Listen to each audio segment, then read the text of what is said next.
Welcome to the Agronomy and Farm Management Podcast. I'm Amanda. And I'm Elizabeth. Thanks for joining us today. Welcome back to the Agronomy and Farm Management Podcast. As we're getting into June, we want to provide you all with a summer weather outlook. So, of course, we have Dr. Aaron Wilson with us. Welcome, Aaron. Hi, Amanda. Hi, Elizabeth. So we're going to go through our typical weather spiel, kind of looking back a little bit and looking forward, but we also reached out to our listeners to try to get some feedback through social media on some questions, and we've got a few of those. So we'll hit those towards the end of the podcast too. So Aaron, let's just jump right into this. Thinking about spring, it was pretty variable all across the state. We got really lucky here in Madison County and got about a 7-day planting window when probably 80% of the crop went in, but that wasn't the case across a lot of the other locations. Yeah, so imagine that variable weather in Ohio, right? It's something we talk about every time we're on here. So certainly, like you said, some pretty good stuff for a lot of folks, but certainly Northwest Ohio was hampered there quite a bit after April and May's rainfall, and we'll talk about that just a little bit. So we did think we would see warmer than average temperatures and precipitation for the spring season, and that's pretty much how it played out. So if we look at sort of Ohio's temperature rankings, we had a warm March. It was the 10th warmest March on record for Ohio going back to 1895. We had our 7th warmest April on record, and while we don't have the ranks yet for May, we will shortly. We were 2 to 6 degrees above average for the month of May, so it was a warmer than average spring, certainly in the top 10 for those temperatures.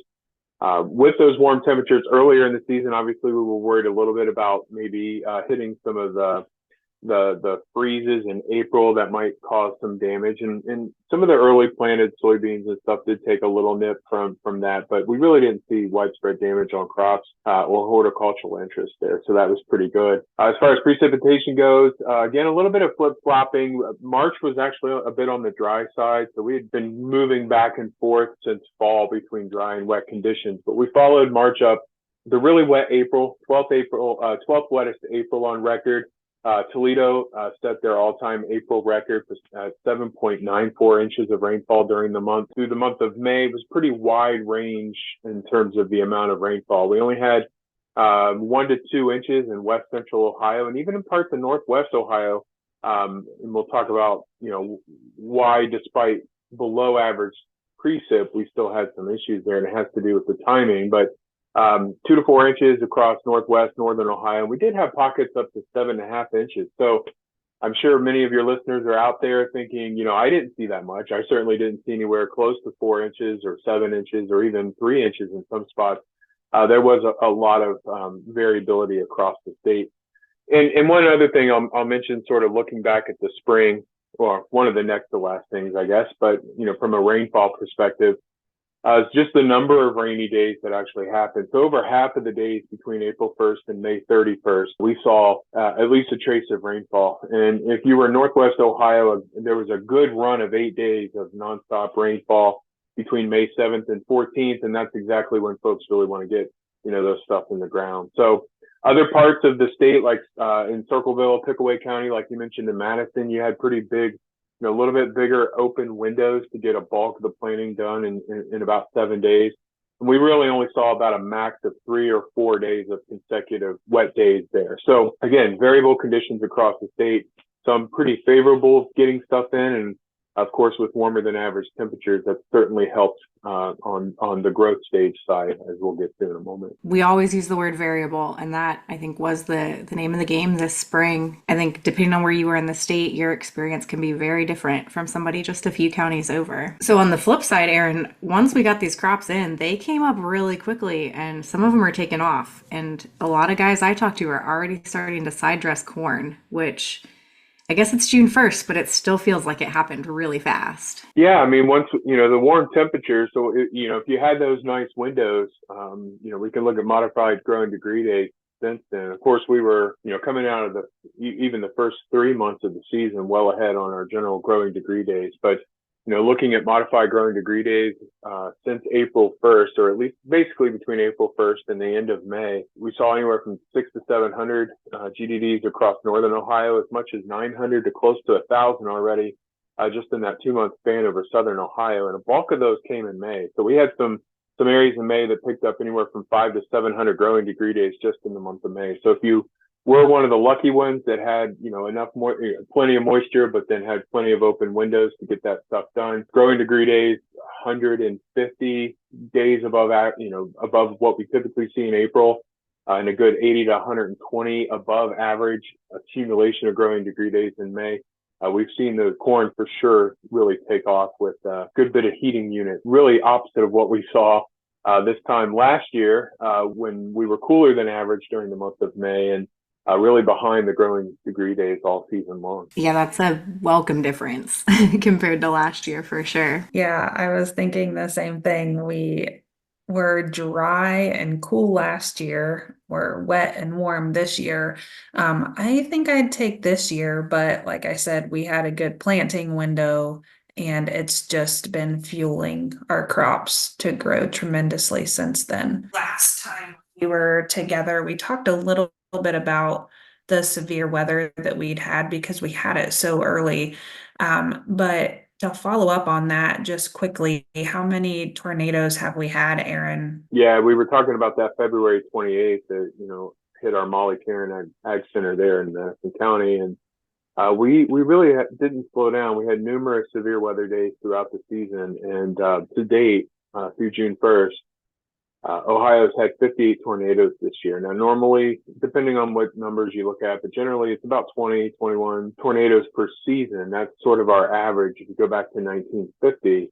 And our record is 63, which was set in 1992. So 58 through the first month of June. And historically, climatologically, since 1950, June is our most active month. We've seen over 280 tornadoes since 1950 during the month of June. So we have to sort of anticipate that we will see more severe weather this upcoming month, and even beyond June. I mean, July and August are still pretty active. And we have sort of a secondary peak when we get into September, October with severe weather as well. So the record of 63 tornadoes that's been there since 1992 is in jeopardy this year for sure. And I've been taking a lot of questions from media and other outlets about, is Ohio the new tornado alley? I think it's important to remember that Ohio has always been prone to tornadoes because of where we're located. We've had over 1,400 tornadoes since 1950, and nearly 40 of them of EF4 or greater, which is about 200 mile per hour winds or greater. So we have to remember we've always been susceptible. Ohio, again, sees variable years and counts historically between very few tornadoes to, again, upwards of 60, 65 tornadoes in some years. So it seems like when we have one of these active seasons like we've seen this year, certainly people are paying attention, and that's a good thing because we want to make sure that we're weather aware and we're ready to act appropriately and prepare for the severe weather that we've seen. So I would imagine we're going to be close to, if not eclipse that number by the end of the year, given just the historical number of tornadoes we've seen in Ohio. Yeah, just a reminder to everyone, pay attention to that. Consider how you can make your farm more resilient. Aaron, Elizabeth, and I are going to be working on that a little bit more, and hopefully we'll have some things out at Farm Science Review that you all can look at and consider as well. But it's something, it's been, a month since we've had one, and everyone's already done talking about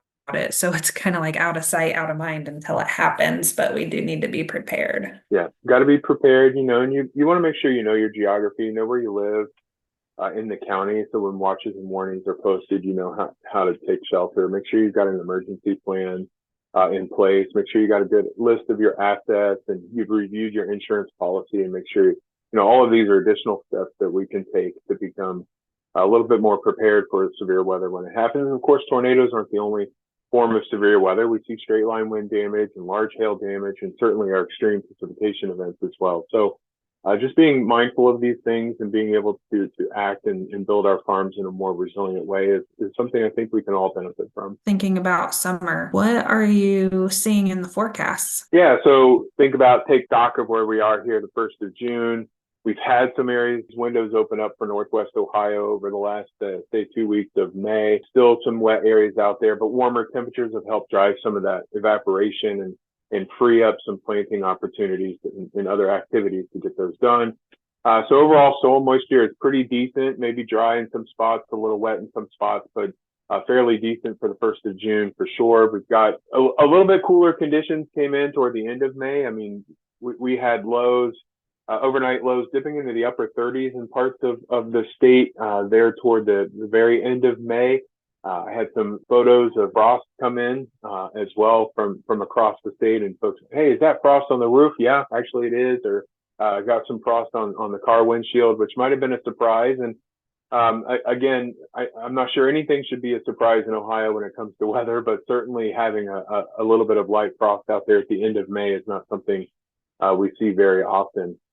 So overall, when we look at the forecast through the first couple of weeks of June, we do have a pattern that's kind of set up that looks a little bit more reminiscent of last summer in terms of cooler than average temperatures expected really through about mid-June here, with precipitation that's about average. And so certainly when we think about last season, we've already mentioned the lack of growing degree days, but wildfire smoke was another issue. And so I would imagine there are some questions about that. Maybe we'll get to that in a minute.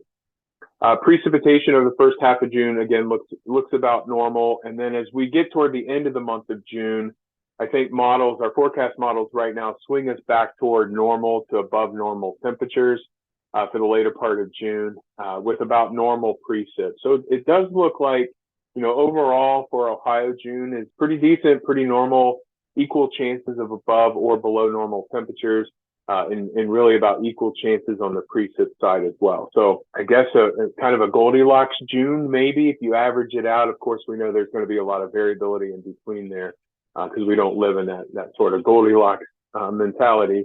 And we'll have to deal with that. But overall, I think we'll end June close to normal on both precip and temperature side of things. For the rest of the summer, projections lean toward warmer than average conditions and slightly above average precipitation likely for the Ohio Valley and the farther east we are. There'll always be flies in the ointment. There'll always be big events depending on maybe some short-term drought impacts or some extreme heavy rainfall and localized events. We see that every year. Overall, if you look at the whole Corn Belt region, things will tend to be probably a little bit wetter than average in the east, and then tend toward drier than average once you get out to, say, western Iowa, back into the Kansas, the Central Plains and the Southern Plains. Those areas look to be probably a little bit drier than average overall for this upcoming summer. So looks pretty good here in the east. Most of the central ag belt looks pretty decent, looks pretty good for that season. If you've been following any of the, sort of the droughts, we know that Iowa, for instance, has been in a pretty severe drought for about 3 years. They have finally come out of that for the first time in almost 3 years with no drought anywhere in the state of Iowa. Of course, even in drought years, they tend to do pretty well on that yield. But overall, I think conditions look pretty good for us. And our neighbors out toward Indiana, Illinois, Ohio, Wisconsin, Michigan, Minnesota all look pretty decent for this upcoming season. That's what we like to hear, Aaron. I feel like the last couple of years we've been talking about bad news when we are getting to this point in the season, whether it's been really, really wet or really dry like last year. So it's good to hear that for those of us that got in the field that have crops coming up, that things look good, at least so far. Yeah. So are you ready to switch over to some of our listener questions? Yeah, absolutely. Let's do it. Well, I think the first one, especially on our Northwest Ohio farmers' minds with their slight delay in planting, is what does the fall frost look like? Are we going to have a late one, hopefully? Yeah, so that's obviously it's a pertinent question with not getting planting done in a timely fashion as you want. It's impossible to really say with a high degree of certainty what our frost date will be. In Northwest Ohio, we tend to have those by about October 10th to October 20th. That's generally when that happens. But our fall projections, for what it's worth right now, do look above average. So if you look overall at September, October, November, temperatures are likely to be above average. So that is really fitting of the long-term trends that we've seen in temperatures. The other thing we can look at are trends in actual frost days or first fall frost. And since 1950, Northwest and generally most of Ohio outside of the urban areas, overall, we've seen about a 20-day sort of shift in that first fall freeze that occurs during the fall. So we commonly see that first frost, or at least first sub-freezing temperature, push back into November, or at least late October for many folks. And so that's been the general trend. And there's a great freeze date tool that's available at the Midwestern Regional Climate Center. That's mrcc.purdue.edu. That you can look at your individual county and look at both our last spring frost and first fall frost and overall growing season trend changes. So the best answer I can give you here as we sit in June is that climatology is on our side for a later than normal frost, but of course we'll hone in on that a little bit more in detail once we get into our fall outlook, and certainly as we head into October, we start anticipating that a little bit more. The other great tool that if you're not aware, also at Midwestern Regional Climate Center, you can access this U2U corn growing degree day tool, and you can put in a lot of information about when you planted, and it'll show you historically how GDDs generally accumulate, when black layer occurs for different hybrids and that sort of thing. And that can help you look into the future and think about whether you should be concerned based on your planning date, or you still have some leeway. So there's some tools out there that may make you more nervous, maybe help ease the nerves a little bit, but certainly we have those trends that we can look at for overall changes over the last, say, 60, 70 years. We talked a lot about El Nino and La Nina over the last couple of years with you, Aaron, and your updates. And we had a few questions on what we can expect as far as El Nino and La Nina, especially as we get into fall and winter. Yeah, so for those that haven't joined us when we talk about this, or just a refresher, we're talking when we say El Nino or La Nina, specifically we're talking about sea surface temperatures in the tropical Pacific and whether they're above average or below average. So above average would be an El Nino, below average would be a La Nina event. And those have impact on weather patterns, especially in the Northern Hemisphere and across North America, in particular for our late fall through early spring or late fall winter seasons are when we see the biggest impacts. And so we just came off an El Nino, a rather strong El Nino that has waned and given way to more neutral conditions across that region. And our forecast right now is to trend back toward a La Nina season, so cooler than average sea surface temperatures, as we get into our upcoming fall and winter season. And likely that means that, next winter, next really December through March period, in La Nina conditions, we tend to be a little bit wetter than average. And of course, everyone on this podcast, Amanda, Elizabeth, myself, we love snow. So I'm sure we'll talk about that here in about 6 months' time. But we will, these are sort of tropical patterns that do play into our overall pattern here across the United States. And so with El Nino waning, it's not one of those signals that we look to drive a lot of our variability for this upcoming growing season here this summer. Fingers crossed for cold and snow this winter. I don't want a repeat of last winter where I don't think it was cold hardly at all. No, and especially parts of northern, the upper Midwest, when we call these things about lost winter, absolutely no winter, no snow up there. They had their biggest snowfall in parts of Minnesota in March, actually. One sort of 18-inch snowfall, one and done, and that was it. So we need the snow for a lot of reasons. We need some cold for a lot of reasons too. Oh yeah, especially agronomically. It's so important to get those sustained cold temperatures to keep insects and diseases at bay here in Ohio. Yeah, absolutely. So the next question we're going to cheat on a little bit, Aaron. We have insider information that you just returned from a reconnaissance mission through the I-states. And we know one of the top farmer questions is, what does everyone else's crop look like? So how does Ohio stack up against Illinois, Indiana, and Iowa? Yeah, it's, I did get to fly over quite a bit. So I had a couple meetings out, one in Davenport, one in Ames, Iowa. Got to go out and also to the National Laboratory for Agriculture and the Environment at Iowa State. And that was nice, pretty campus there. And certainly got to look at a lot of fields as I traveled, and pretty consistent. Ohio looks pretty good stacked up against those I-states, right? So we I think, have plenty to look forward to. I mentioned earlier, there's not a lot of signs of drought in Iowa.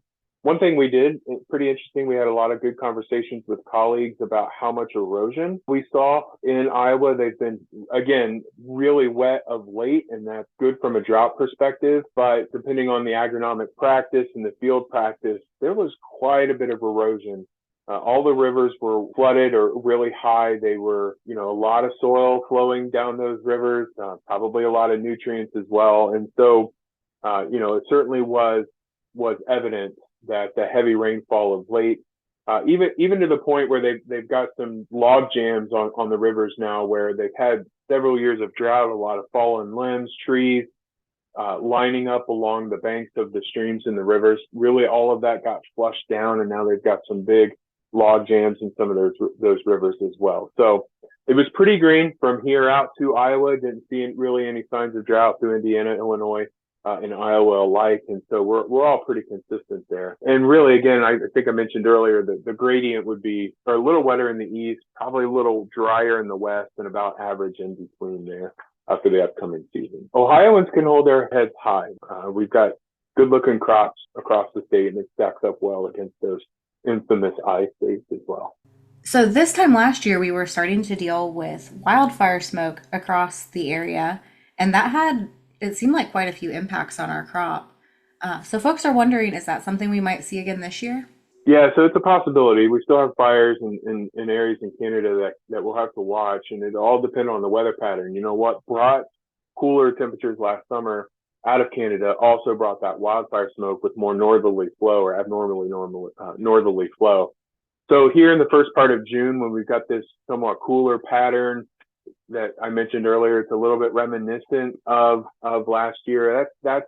We're going to have to watch that here in the month of June until those winds shift around and come out of the south and really limit that amount of smoke. So right now, I don't think that we'll see the season like we saw last year. Certainly not the impacts on the growing degree days and others, but so it's something that we'll have to monitor, since we are more, under the influence here in the next couple of weeks of more of a northerly flow that could bring that wildfire smoke down into our area. Well, Aaron, I think we're going to have to wrap it up here. I think we could talk about the weather all day long, a lot going on, but it is nice, as Elizabeth mentioned, to have some good news. Hopefully that good news holds true and we have a great growing season here in Ohio. What would you like to share with our listeners before we wrap up?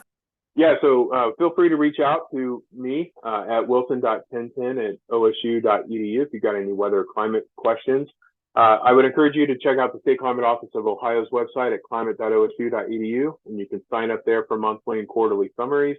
And also check out the Midwestern Regional Climate Center at mrcc.purdue.edu for some of those free state climatology tools, soil climatology tools, and many other things that we often talk about here on the podcast. So it's been a pleasure, and thanks for having me today. Thanks for listening to the Agronomy and Farm Management Podcast. Join us again in 2 weeks for our next episode. Hey, podcast listeners. Just a reminder to give us a like or subscribe so you know when we release new episodes. If you're enjoying the podcast, be sure to leave us a review also. We appreciate the comments.